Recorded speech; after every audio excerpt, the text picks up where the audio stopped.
نماز چاشت طلوع آفتاب کے تقریباً 1 گھنٹے بعد سورج نکلنے کے، لیکن اس کا یہ مطلب نہیں کہ 1 گھنٹے بعد ختم ہو جاتا ہے۔ یہ پھر آگے چلتا رہتا ہے جب تک زوال نہ ہو جائے، یہی صلاۃ الضحیٰ یعنی سورج کا چمک اٹھنا کہلاتا ہے۔ معاذ رضی اللہ تعالیٰ عنہا حضرت عائشہ رضی اللہ تعالیٰ عنہا سے پوچھا کہ رسول صلی اللہ علیہ وسلم نماز ضحیٰ کتنی رکعتیں پڑھتے تھے؟ تو وہ فرماتی ہیں کہ 4 رکعتیں، اور جس قدر اللہ چاہتا آپ اس سے زیادہ بھی پڑھتے، اور یہ 4 رکعتیں 2 کر کے پڑھتے ہیں۔ چاشت کی نماز کا وقت سورج کے حساب سے بتایا گیا ہے۔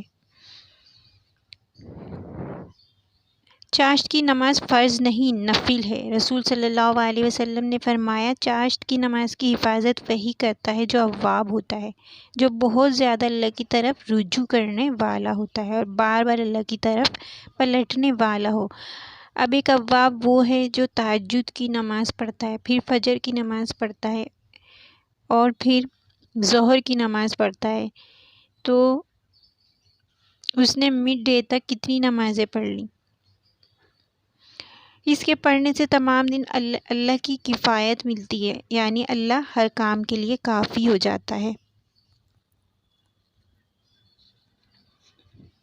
رسول صلی اللہ علیہ وسلم نے فرمایا، تمہارا رب فرماتا ہے، ابن آدم، کیا تم اس بات سے عاجز آ گئے ہو کہ تم دن کے ابتدائی حصے میں 4 رکعتیں پڑھو اور میں اس دن کے بدلے میں تمہارے دن کے آخر تک تمہاری کفایت نہ کروں، جو تمہیں کافی ہو جائے، یعنی تمہارے تمام کام اللہ کے سپرد ہو جائیں۔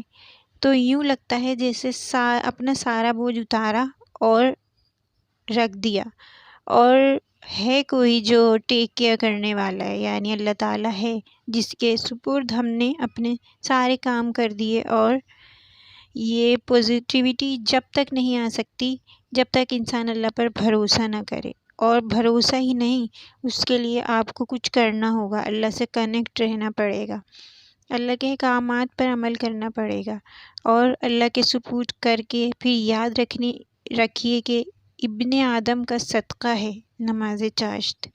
نبی صلی اللہ علیہ وآلہ وسلم نے فرمایا، صبح ہوتی ہے تو ابن آدم کے جوڑ جوڑ پر لازم ہو جاتا ہے صدقہ۔ تو چاشت کی نماز کے بارے میں آج آپ کو بتایا۔ اللہ تعالی ہم سب کو نماز چاشت پڑھنے کی توفیق عطا فرمائے، آمین۔